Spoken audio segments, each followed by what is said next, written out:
but it's a military-style rifle. What's that? What makes a military-style rifle? Military rifle simply implies that it's been employed by the military.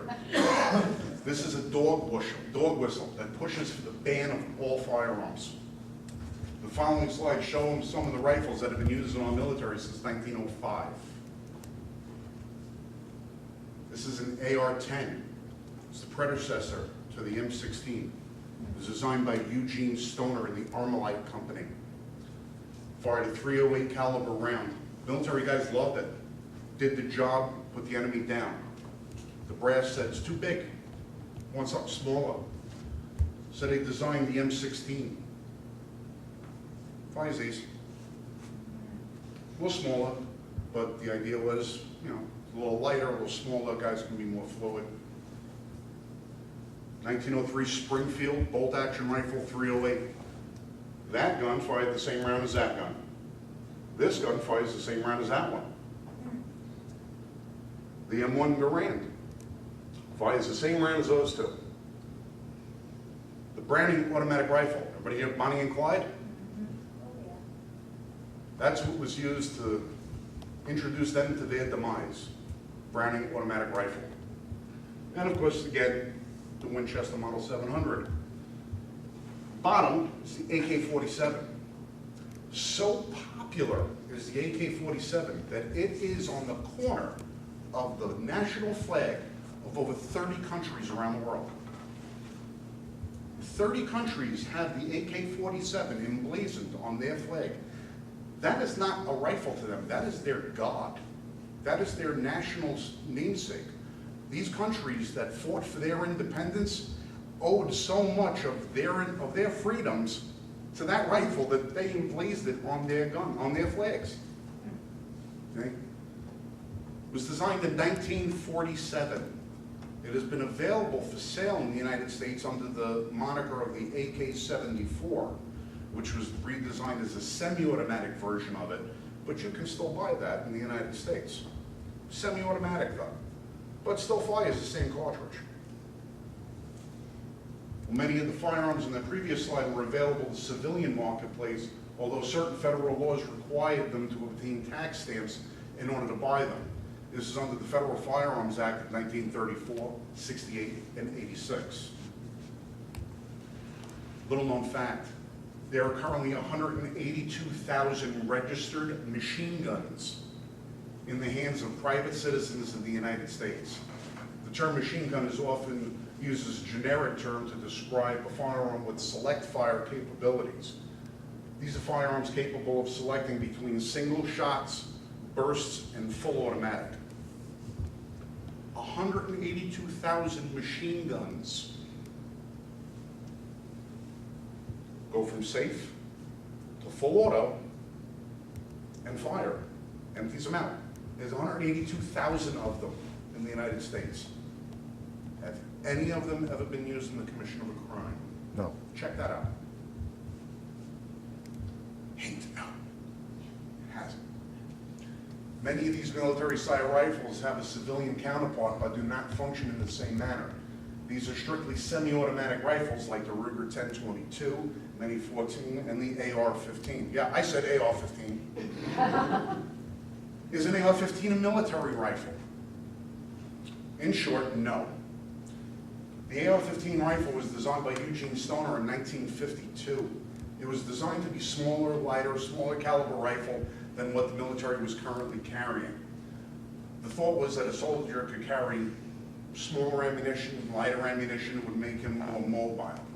The military loved the design but rejected the semi-automatic version of the select fire version, which would then be called the M16. The AR-15 was then relegated to the civilian market. Since 1953, civilians have been able to buy AR-15s. Since 1953. But it's an assault rifle. That's what the AR stands for. No, it does not. AR are the initials for the Armalite Rifle Company. Armalite introduced their first of many rifles back in 1952, and has been in continuous production ever since. They've supplied civilians, military, and police for 66 years. AR does not stand for assault rifle. Never has, never will. They might make you try to believe it, don't. These are ARs too. Top is an AR-7. It's a 22 caliber survival rifle that was designed for bush pilots. These guys that fly around in these little canvas planes over Alaska, so in case one of them went down, they can have a little something they can get some food with while they waited for rescue. The barrel comes off, the magazine comes out, the whole firing mechanism comes out, all of it fits inside the stock. You put the cover on it and it floats. That's an AR. That's not an assault rifle. Below it is an AR-30. It's the same caliber rifle as the 300 Win Mag that Carlos Hathcock used in Vietnam. It's a long-range hunting and target rifle. It's an AR, but they're rifles. It's got to be an assault rifle, right? This is an AR-17. It's a shotgun. AR does not stand for assault rifle. The AR-17 is an all-aluminum body, 3-shot shotgun specifically designed for skeet shooting. There's only about 5,000 of them in existence. They weren't that great. Still, it's an AR, but that doesn't stand for assault rifle. The AR platform is the most popular rifle in the United States and has been available to the public since 1956. My mistake. It's currently chambered in over 70 different calibers, ranging from the 17 HMR to the 50 caliber. The most popular is the 223 and 5.56 NATO round. For every AR-15 you see on the television, there are 70 of them. They're chambered in every single kind of bullet that you can think of. They're all chambered in it. There's 70 different varieties of it. So think about that when next time they say, oh, the AR is evil, it's banned, it's, what is it good for but for killing people and all the rest of that? No, it makes me sick. The AR-15 is known, is the AR-15 more deadly than on the rifles? No, it's not. It's not. The lethality of every firearm is based primarily on the person using it. A powerful rifle in the hands of a good person is no more dangerous or less powerful in the hands of a person with ill intent. If a bad guy's got a gun, that's when it's lethal. Good guy's got a gun, that's when it's not. The myth. The founding fathers never intended for you to have a rifle that fired more than one round in less than a minute. They never intended that you have a handgun that could fire one round in more than a minute. They never intended it. This is the puckle gun. It was invented in 1718, 73 years before the Constitution was ratified. 73 years. It was designed to repel the Ottoman Empire's incursions into Northern Europe. It could fire a projectile from 1 inch to 3 inches. This drum is a magazine. They were designed to have 5 of them. There's 10 rounds in that. One man had 50 rounds at his disposal. Could get all 50 rounds off in under 2 minutes. High capacity. This is a standard magazine for my gun. It holds 8 rounds. This one can, but because there's a little block inside of it, because it's complying with New York Safe Act, this one can hold 17. Okay? This has a higher capacity than this. If this held 1 round and this had 5, this would be high capacity in comparison to this. High capacity means nothing. High capacity is a relative term. It's all based on what? It's based on what it's comparing it to. A revolver that fires 6 rounds has a lower capacity than a semi-automatic handgun that has 10. Does that semi-automatic qualify as high capacity? No, it's just a 10-round gun. That's it. Military grade, bullshit. Tactical. Guys dress up their guns to make them look all fancy schmancy. That's tactical. High powered. Anything that's coming out of the barrel of a rifle is going to be considered high-powered when it's compared to nothing. It's another one of those made-up terms that doesn't mean anything. Weapons of war. Well, if you're on a battlefield and you got an M16, that's your weapon of war. You got 6 gangbangers kicking in the front door of your house and they're trying to come in and kill your family, and all you got is a Smith & Wesson 646, you're at war, and that's your weapon. So it's another term that means nothing. It means absolutely nothing. Pistol grip. His rifle had a pistol grip. So what? My pistol has a pistol grip. My DeWalt drill has a pistol grip. My stand mixer on my kitchen counter has a pistol grip. It doesn't mean anything. Arsenal. Anything over 5 rounds in your house is an arsenal. If you got 2 guns, that's an arsenal. Actually, if it's over 3, it's a stockpile. Oh, jeez. You'd be in the stockpile category, buddy. Not yet. Getting in. Getting in. Ghost gun. I mean, all that, it's just, they try to make this whole thing all scary. Ghost gun, ghost gun, ghost gun. Somebody takes an illegal gun, they file serial numbers off it, now it's untraceable. So now it's a ghost gun. It was illegal when the criminal had it. The fact that he took the serial number off don't mean anything. It was still, I'm gonna tell you a story about a ghost gun. You'll love this. I owned ghost guns. I owned ghost guns. I still have them. As what the government would describe as a ghost gun. When I lived in New York City, I had to jump through flaming hoops. I had to jump over barricades. Had to don an Evel Knievel suit and jump my motorcycle over the Grand Canyon to get a pistol permit in New York City. Physical exam, psychological exam, fingerprints, photographs, background check at city, state, and federal levels. I had to have everything done, and then finally, after 2 years, got a pistol permit for target shooting. Couldn't carry it.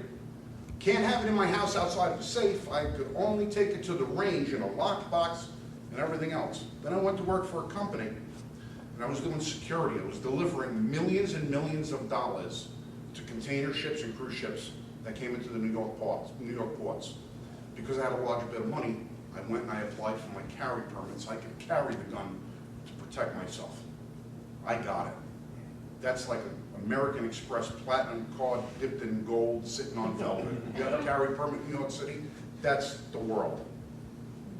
I had that permit for about 1.5 years, and my family and I decided to move up here. Now, a New York City pistol permit is good for 3 years. 3. These fingers don't work. 3 years that permit is good for. My family and I moved up here. Still kept my New York City residency while I was up here doing construction on a house. Had it for about 8 months or so. And then finally decided, all right, I'm going to transfer my residency up here full time. My parents were coming up. We were leaving the apartment in Brooklyn, coming up. I'm not a New York City resident anymore. I live in Bainbridge, New York. The second I change my address and not a New York City resident, my permit is null and void.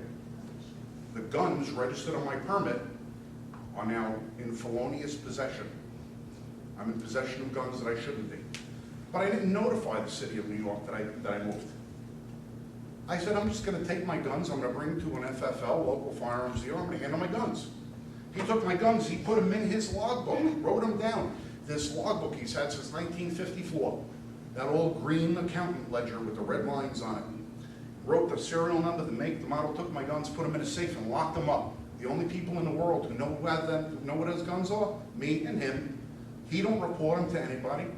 He doesn't call the city of New York and say, hey, I got Frank Johnson's guns. He don't say anything. They're only in the book so in case the federal government comes in and they want to inspect his safe, they can correspond every gun with every number. That's it. 3 years from the date of issue, my permit expires. I'm a felon. I got guns. I don't. They're in a safe. Not on my person anymore. They're registered in FFL's book. I wait 3 months, call my downstairs neighbor, hey, I get any mail from the police department? No. 6 months. Any mail from the police department? No. A year. Any mail from the police department? No. Cops show up? No. How long are you here now? almost 20 years, almost 20 years. Nobody from the New York City Police Department has ever tried to contact me in regards to where my guns are. My permit has been expired for 17 years in New York City, okay? 17 years, my permit has been expired. All of my guns could very well be, had them in my car, broken into, now in the hands of some criminals out in the street. The city don't give a damn. They don't care. They don't know where it is. They don't know where I am. They never bothered asking me. My current permit is through Shenango County. They're the only people with record of what guns I have and what guns I don't. They don't report them back to anybody. The city of New York has no idea where my guns are. Why are there guns out on the street? How many people in New York City back in the 60s, 70s, and 80s may have had a pistol permit and had 1 or 2 guns in the house? Have since forth passed on to the next world. And little Johnny comes over to help mom and dad clean out grandpa's house. He finds a couple of guns in the house. Finds a couple of guns. Well, he takes those guns home, he sells them out on the street to somebody. The city never bothered to check where Johnny's granddad's guns were. They never checked where mine are. They never check. They make you jump through 1,000. My pistol permit in New York City cost me over $2,000. Over $2,000 for that pistol permit. They never check to find out where my guns are. Never. Still to this day, they haven't done it. I have 2 brothers who are cops in New York City. I called them up and every day I asked them, I say, do me a favor, run my name and see if there's a warrant yet. I got to know. Because I don't know, maybe there one day might be some ambitious clerk somewhere who decides to look back at the 600,000 pistol permits that were issued from 1950 to 2000 and try and find out all those thousands and thousands of unregistered guns are. But they're not going to. But we need a new law. Yeah, right. Because that new law, Another new law. That will fix it. in the United States, there are 362,000 firearm laws in the United States. 362,000. Will one more make a difference? I don't know. Quickest way to know if you're debating somebody who knows anything about guns is more of a personal pet peeve, but I found this to be true. People with little to no knowledge on the subject are the very first ones to call for further regulations and restrictions on your rights. This is how I know who I'm debating and whether or not I've won the debate. Clips and magazines. Anybody know the difference? Okay. Anybody ever heard of the guy had a high capacity clip? No. I just heard of it. This is a magazine. Your bullets go in this. This goes up inside your gun. That's what this is. It's a magazine. That's a clip, and that's a clip. That's right. When somebody talks to you about all your high capacity clips, you know you're not talking to somebody who knows what they're talking about. They don't. A clip only holds bullets for transport and loading purposes. You put the clip over your gun, you press down on the bullets, it comes out of the clip, you take your clip, you throw it away. Your magazine is the part that holds the bullets in it. So, just a personal pet peeve, but whenever you say, we got to outlaw high capacity clips, go ahead. I don't care, go. Okay.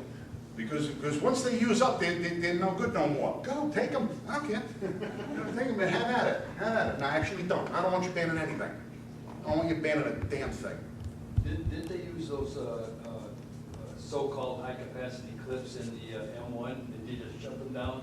Well, you would have, if you did it wrong, you had what you called Garand thumb. Yes, I know it. You had the M1 Garand, took that right there, a stripper clip. Yep. The rounds were all held inside of a metal spring clip by the rim on the back of the cartridge. You have a bunch of them stacked up. Instead of taking the bolt, dropping it back, and loading one round at a time, they had a stripper clip. You set the stripper clip on top of the gun. The gun had what you call an internal box magazine, because the magazine is where the bullets go, whether it's detachable or integrally built into the gun, and you would push down on the bullets. And the bullets would load up and stack inside the gun, but you had to get your thumb out of the way quick, or the bolt would come home and Nail your butt. nail you pretty good. You could always tell an old soldier, because he's got his right thumb is usually fatter from all the calcium built up from all the times he got nailed by it. Questions? Are you familiar with BMF activators? I'm sorry? Are you familiar with BMF activators? BMF activators?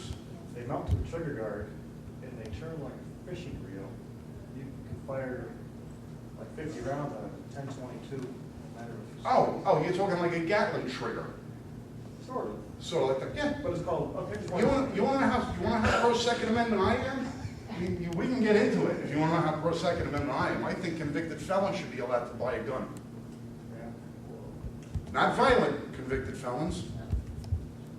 But I know a guy who was 17 years old, did something stupid, got behind the wheel of a car when he was drunk, smacked into a car, took off, drove away, scared shitless, didn't want his parents to know about it.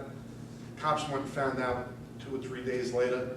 He wound up getting convicted of felony DUI. It was 30 years ago. 30 years ago. He hasn't broken a law, hasn't gotten a speeding ticket, not a parking ticket, nothing ever since, but he's a felon. He can't own a gun.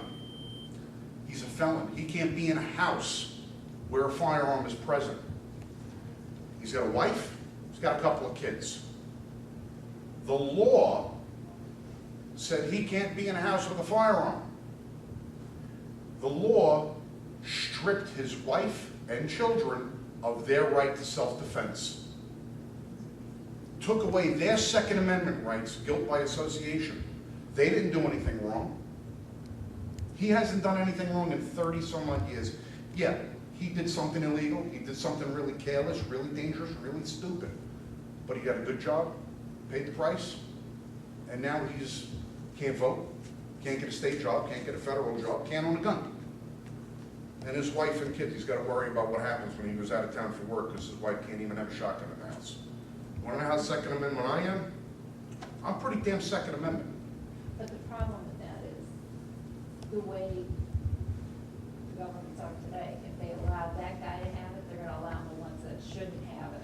Well, that's why I stipulate non-violent. I know, but once Yeah, that but door that- is open, they're gonna, Yeah, but you see, But this that is would be this easy is to the do. problem with the door is open policy. It goes back to that slippery slope. yeah, yeah. Where my door is open to giving people back their rights, their door is open for taking Take it yours away. Right, I know which side of that slope I'd rather be on. yeah. And I would rather extend the rights to the people and give them back what they've either given away voluntarily or were taken away erroneously. I'd rather give that back to them if they've proven themselves to be of good character. Yeah, half the problem is the people that make the decision whether you get one, They don't know what they're doing. well, they don't want to take the time. They're too damn lazy to do it. Right, well, when people want to go by case and all the rest of that, and it's understood, yeah, there are terms. Like I said, they didn't have the time to figure out where the hell I was after my permit expired, so how are they gonna go case by case? Well, you know what, there are ways that you can get your license, and you can get your felonious convictions restored in America. You can have things expunged, it takes time. But you have people who are actively out there trying to prevent people from doing it. And I think as long as somebody is of good character and can demonstrate that they will become, and still are, an upstanding civilian, I don't think they should have that right denied from them. Because they're not only denying them the right, you're setting a policy that denies the rights of other people. And anytime an American is deprived their rights, we have to really think long and hard about whether or not we're doing the right thing, because we're not about a collectivism, we're about the individual in this country. And we start thinking about that collectivism, you know, we even talk about national reciprocity, you know, about if you have a concealed carry permit, you should be able to go across state lines with it. In theory, I'm very much in favor of it. I think you're right there. But the libertarian part of me says, not so quick. Because if it doesn't make an overreach by the federal government to tell the states, the independent laboratories of freedom, what they can and cannot do. This is something that has to be adjudicated. It has to go through the courts. It has to be heard out. All the arguments got to be laid out. To have that edict just thrown out there arbitrarily, I don't want to deny us, if you have a state that's overwhelmingly in favor of not having guns, you want to have that utopia, have at it. If people want to have them, yeah, you don't deny people the right to have it, but if you don't want people coming into your state with guns, all right, maybe they should be able to make that determination for themselves. I don't want to see the government infringe on people by putting an overbearing burden on them. There are certain states that have much more tighter regulations on guns. You have to be 21 in certain states, have to pass background checks, you have to qualify, and everything else. You have some states out Midwest, if you're 21, you walk into it, you show a driver's license, buy a gun, you walk out. Okay, maybe that might not fly in Connecticut. You know, so I don't want that to be an overreach. That's why we have a court system. But if I look at it as being, well, it's my constitutional right as an individual, I can go across state lines because that's what the federal, that's what the framers wanted when they talk about the original interpretation of the Federal Interstate Commerce Clause was to regulate, was not meant to put regulation, it was meant to make regular, it was to normalize. That's another reason why they talk about having a well-regulated militia. It wasn't necessarily about having regulations about the militia, it was just, no, everybody, it's regular, it's normal. Yep. That's what it was about. So that's where I'm from. That's just my framework. Shoot. You have a quizzical look on your face. Yeah, you. He said something that destroyed part of my college career in 1959, 60, and 61. I learned from Elliot Ness the idea that no crime had been committed with a machine gun or an automatic, because Elliot Ness and whatever that program was called,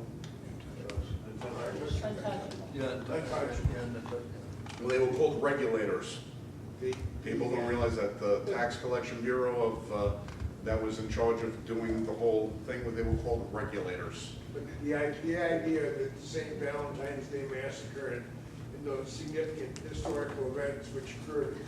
Okay, now, well, here's the thing. I want to go back here. I'm glad you brought that up. When I talked about fully automatic firearms, I'm talking about the 182,000 that are currently in the hands of citizens right now, all of which are in the hands of civilians after 1934, after the federal government instituted the National Firearms Act. Well, let's go back to Chicago back in the 1920s. That kind of falls into that gray area before that. And the Tommy gun, which was, the nickname of the Tommy gun? Yeah. Well, the Chicago typewriter. Yeah. That's the sound that it made when it sounded like a typewriter going off.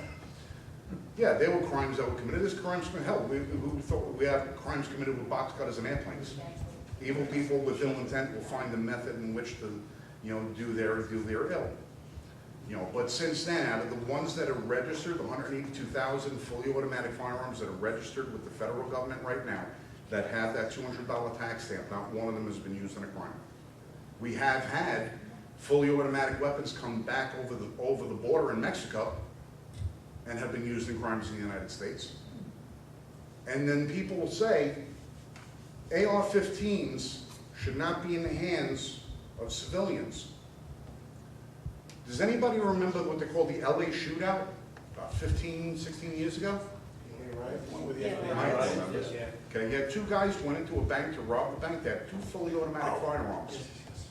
Two fully automatic firearms. They went in to rob the bank. They started shooting up the whole neighborhood. Cops responded from every direction out in Los Angeles. They had shotguns, they had handguns. These guys were equipped with body armor from head to toe. They had ceramic Kevlar masks that were reinforced that they were wearing. They had body armor all the way down to their ankles, and on their feet, they had steel covers that construction workers use when they handle masonry, okay? These guys, these cops, there was 100 cops showed up over there. They were outgunned. They couldn't do a damn thing to stop them. Until one of the sergeants said, there's a sporting goods store 4 blocks away. And they got into a sporting goods store and they ran over there.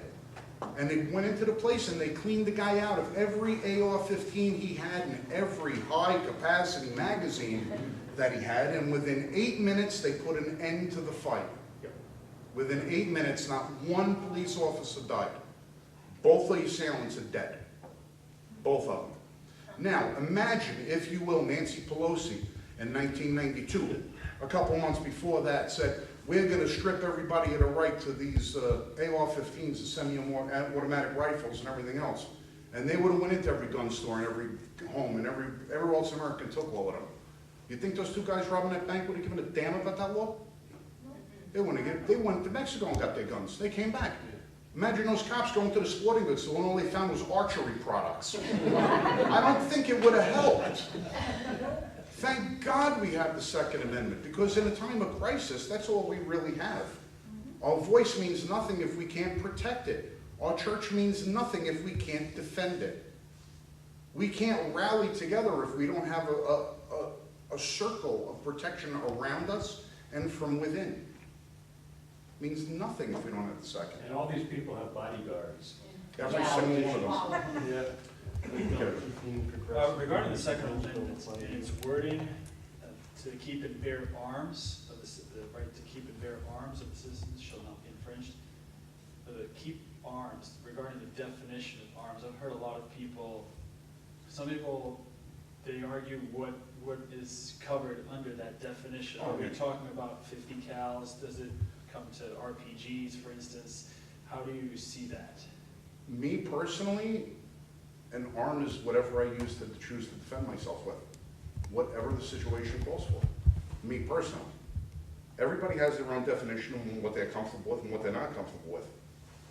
But I don't want somebody else's definition to be the thing that describes what I'm able and not able to do. Some people consider any firearm at all to be beyond the bounds of what the founders considered arms, and they would rather have everybody, equipped with a pitchfork. Well, in the right hands, a pitchfork is an arm. So is a knife, so is a baseball bat, so is a hammer, which more people in the United States are killed per capita by hammers than handguns. And people didn't know that. 8 times the amount of people in the United States are murdered every year by people with their bare hands than all with handguns. Rifles account for less than 2% of firearm-related deaths in the United States. We just had a shooting in the school not that long ago out in, I forgot what state, even I forgot. It happens so often, I don't know. The media doesn't say anything about it because what the kid went to the school with, a revolver and a shotgun. And he killed almost as many kids as what they killed at Sandy Hook. You don't hear nothing on the news about it. You also don't hear nothing else about the church out in Texas, where the guy killed a bunch of people and ran outside, laying more fire out. Who was the person who stopped him? That would be AR-15. Yep. A former NRA pistol instructor, owned an AR-15, had 3 rounds of ammunition. He went outside and put an end to it. You don't hear about it because it doesn't fit a narrative. It doesn't fit the narrative. Now, one of the things that I have to do, because I train people how to use a firearm, is I always have to think to myself the scenarios in which a firearm is going to become useful. And you start to get into some dark places in your head when you start to realize just how evil people can be. I mean, evil. We've seen some of the depths of depravity that humans can go to that the Nature Channel would not put on if it was a wildlife special. I mean, sick people. I'm waiting for the day. I mean, 20 years ago, would anybody have ever thought that somebody would have flown planes into the World Trade Center? Nobody would have ever thought about it. They didn't think about it. Okay? Nobody ever thinks about things until they happen. My job is to think of things before they happen, because my job is to try and make sure that you can figure out how to protect yourself from the things that happen. I'll go to people's houses and I'll look at them. I'll look at their landscape. I'll look at the surrounding area. I'll see where their defensive systems are weak, where they're strong, what they could do, how to help them formulate a plan to get out of the house in case of emergency, how to defend themselves in the case of emergency. And I always sit and I think to myself, well, what are these psycho bastards out there today going to do? And I'll tell you, I'm waiting for the day. I'm waiting for it. That a kid, some lunatic, I don't know, gets thrown out of high school, he's 19 years old, pissed off because the girl can go to the prom with him, whatever the hell his reason is. Goes over to Home Depot, picks up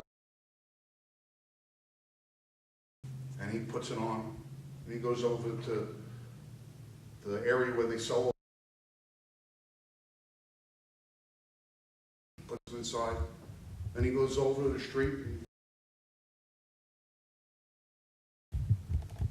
and decides that the next day he's gonna go to a school dressed like a landscaper, walk around pumping that thing up. And he's innocuous. Nobody's gonna think anything about the landscaper walking around. You know, he's out there spraying the weeds or whatever. Walk into a classroom, 50 kids, and unload. Think it won't happen. One day. One day. And I don't say something like that because I want to make anybody afraid. I say something like that because I try to make people realize that the gun is not the problem. And it has never been the problem.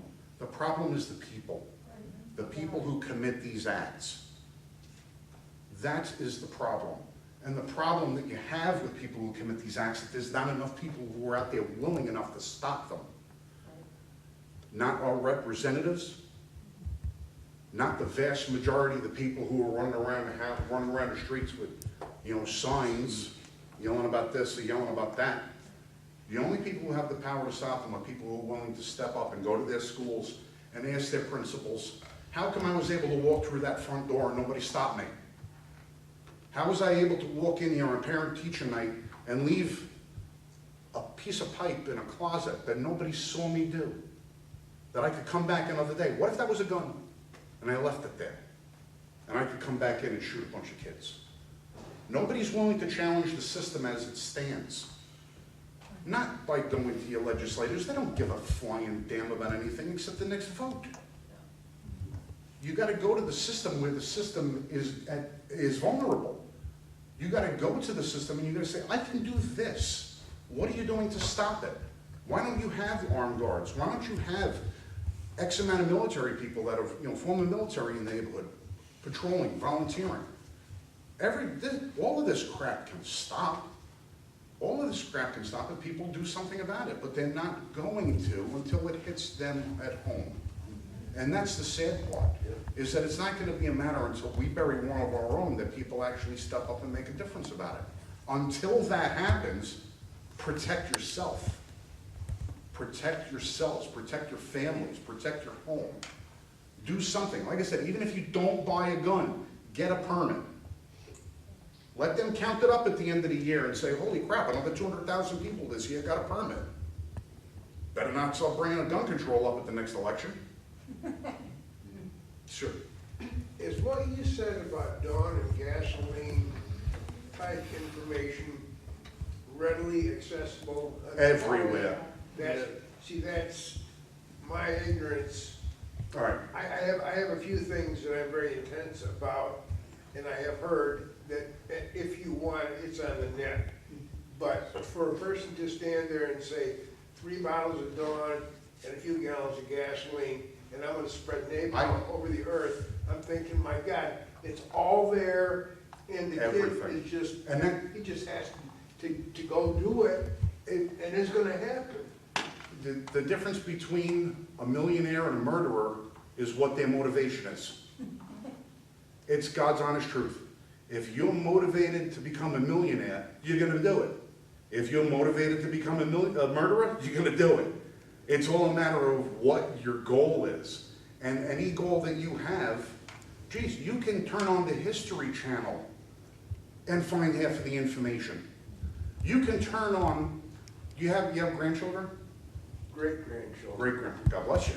Right? Your great-grandchildren probably have an Xbox or some sort of video game console with some sort of something on it. Half of the information on how to destroy half the population of the country is contained in a video game.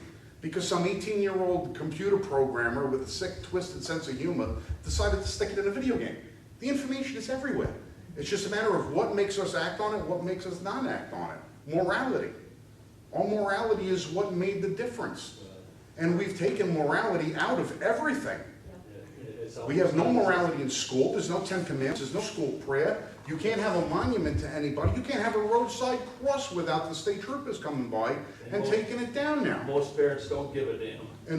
And that's the biggest problem, most parents don't give a flying damn. That one I'm gonna get into, because the courts, in their infinite wisdom, said thou shalt not discipline your children. And I'm Yes. gonna leave that one alone. Well, they took the father out of the house and replaced him with a check. But the other part of this, without self-identity, you cannot have self-respect. Right. And if you take cursive writing away from a kid, that to me is the first opportunity to experience a second language. And if you've ever looked at kids, their handwriting is all different. It's distinct, they know it, you know it. They begin to identify themselves by their handwriting. Once you know who you are and what you are, you will determine how you react to other people. Without self-respect, you cannot have respect for anybody else. I'm gonna stop right there. With cursive, I'll give you one more dark reason why that's being eliminated.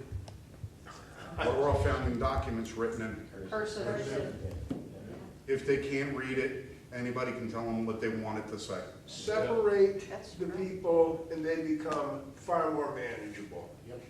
Eliminate the family, eliminate self-identity. That's true. Yeah, no, we don't wanna get. I mean, there's a lot of problems that are out there. I just want to focus on, I want to just help everybody understand some of the fallacies, some of the truthisms.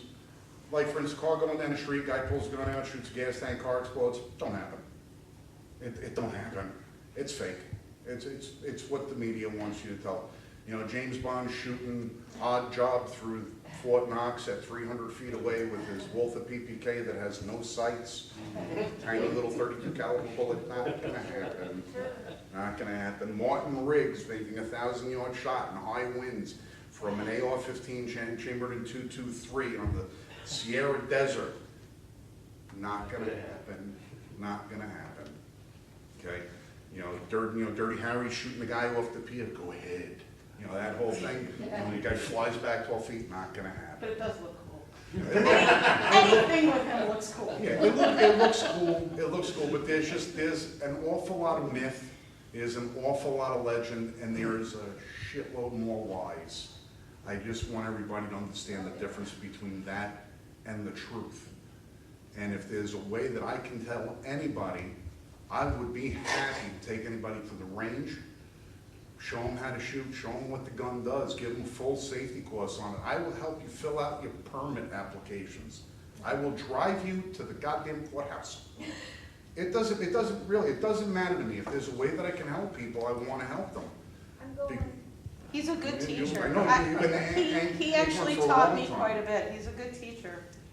good. Well, we're gonna have We're more gonna lessons. have to, we're ready. Yeah. Yeah. Yeah, I'm getting got- ready, we're getting ready, once Jeff, because he has his new schedule, we're gonna join the Binghamton Rifle Club and, Good for you. Oh, and by the way, most of the guns you saw in that picture that he owns. I know. Not a single one of those pictures are what I have. What I have, I generally try not to put out there, broadcast too much what I have or what I don't, but I got stuff. And he lets you practice. I got a lot of stuff. But if anybody is interested in learning how to shoot, if you haven't already, or if you want to hone up on some skills, or even if you just want to go for the shooting experience and you don't necessarily want to get a permit, join a rifle and gun club. Binghamton's got the Binghamton Gun Club right over here on Conklin Avenue. It's $150 a year for the membership. You get a little key fob that gets you through the door. You can go in whenever you want, as long as it's not a scheduled event. If you don't have a pistol permit, you have another stupid law, but you can't shoot there unless you have a pistol permit. You can't shoot in any gun club unless you have a pistol permit. But you can bring a rimfire rifle. There you go. You can bring a rimfire rifle and you can have the sport rifle leagues, you can have, there's all different kind of leagues that they have for rimfire. Most gun clubs don't let you use centerfire rifles because they travel at such a velocity. There's too much damage that can be done at the downside of the range, so They try to keep them on the shorthand. But if you do join a rifle club, there will be 100 people there who'll be willing to help you. If you want to get a pistol permit, there'll be 1,000 people willing to help you. If you want to learn how to shoot a gun, there'll be 2,000 people who want to give ass. And God's honest truth, in my own personal club, we have what they call try a gun night. We bring in over 150 different handguns. And if you are interested in buying a handgun and you don't know what one you want, well, you can't test drive them at your local gun shop, so we bring the gun shop to you, and you come and you shoot. But, another stupid law, you have to have a pistol permit. Even on private property. Yep. If you're 13 to one day before your 21st birthday in the state of New York, you, as long as you're accompanied by somebody who is a firearm holder, firearm concealed carry permit holder, you can go to the range with that person, you can go hunting with that person, you can go on private land, you can go on state land and shoot handguns all day long. Have all the fun you want. As soon as you're 21, you gotta go get a license. So those of you who've never fired a handgun before, expect to go through between $150 and $250 in getting a permit. Because that's the only way that you can legally fire a handgun in New York State. That's a lot of money to pay for something you might not decide you like. And you're not getting that money back if you decide, no, it's really not for me, I'll return this in. Is that only in Broome County? Oh, that's New York State. New York State? Anywhere outside of the 5 boroughs, the law is the same. Tioga County, I don't think it's that much. Check, because that's in the state law. Now, It's been a long time since Now, Broome County was the 140. counties have different stipulations because the counties are the issuing authority on pistol permits. Yes, Not the state. I know that. It's through the sheriff's department. The sheriff is the issuing authority through the county. So certain sheriffs decide whether or not they want to participate in certain state regulations. They have the ability to do it because the state's really not going to check on them. Yeah. But they do break it down that way. But if you're 43, 44, and you want to learn how to shoot and you can't do it in New York State because of a stupid law, go to Pennsylvania. They have a boatload of ranges in Pennsylvania to let you go rent a gun, even if you don't have a permit. They'll have somebody go out there and instruct you. You can get a lesson in Pennsylvania without a permit, and an instructor will take you out into a range with the gun of your choice. You buy their ammunition, you rent their gun, you pay their instructor for their time, and they'll teach you how to shoot. And then you can decide whether or not you want to get a permit, if you want to absorb the expense.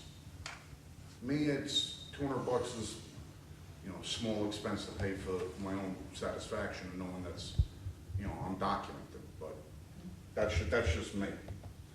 Now, and if any of you are on Facebook, I promised I would give a couple of plugs out here. I'm one of the original members of a group on Facebook called the Religion of Arms, okay? It's a Second Amendment group, all about guns. Any information you can want to know about guns, you'll find it in that Facebook group. Plenty of people to give advice, ask questions, look for deals, whatever you want, there it is. But that's an umbrella of our other group, the Liberty First Foundation. This is the political wing of the Religion of Arms. We're registering as a nonprofit agency so we can do political action. In the 4.5 months that the Religion of Arms has been on Facebook, we have over 23,000 members nationwide. It's the fastest growing group on all of Facebook. We have members in every state, and we are currently organizing into state chapters so that we can each better represent the interests of Second Amendment proponents in every state and every county. So if you want to get a little bit more information, if you're on Facebook, I encourage you to check out those groups. Tell them I sent you, they know who I am. I'll put it on our Facebook page as well. I belong to Tina both of will them. put the links up on that, and on the AEA, yeah, that one. Not AARP, buddy. Yeah, no, not the AEA updates. Oh, special bonus. Anybody recognize this thing? I'm going to tell you one real quick how the times have changed. This is the FP-45. It was designed in 1941 by the United States military. FP stood for flare pistol because the government did not want to let people know what this was actually for. At the advent of World War II, after Britain, France, all of Europe was bombarded and invaded by the Germans, all the ammunition companies that were there, all the gun manufacturers that were there were all taken over, they were all seized. Germans took everything, left the people with nothing. Wow. The politicians, I'm sure you know the history of some of what happened in Europe back then, where the politicians just said, oh, you want to come in? Have it, and let everybody in. The people were sending letters back to the United States begging, please help us, please help us, please help us. But FDR couldn't commit troops to Europe because we were still involved in a pact. We had to wait till the Japanese decided to bomb us before we can get involved. The FP-45 came into production. Over 1 million of these were produced. It was a single shot, 45 caliber handgun. 10 rounds loosely packed into the handle. They called it FP because they didn't even want the people manufacturing it to know they were producing a 45 caliber gun. The barrel was manufactured someplace else than the trigger guard. The hammer and trigger mechanism were manufactured somewhere else. Crudely put together. We sent millions of these to Europe, 1941, 1942, and 1943, and we airdropped them over France and Britain and Belgium, and everywhere that the Germans were, we dropped them in there. No instructions that will let, little pictures on how to operate it, no words. Nobody knew what the hell they were until you looked at the instructions. It was a single shot 45 caliber handgun. The intention was that a civilian would get their hands on one of these because they had every gun taken from them, and they would be able to sneak up on a German soldier and kill that German soldier and fight back. This was your key to a better gun. That wasn't really a gun. It was just, after 3 or 4 shots, the thing fell apart in your hand. It was just meant to get yourself another gun. Imagine today the federal government giving away pistols to American citizens. That's never gonna happen. It never happened. You want to know the most interesting thing about that gun? The name and what it represented to the people of Europe. It was called the Liberator.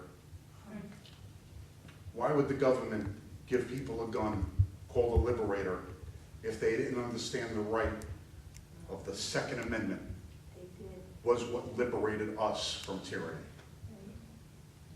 So with that, I say thank you.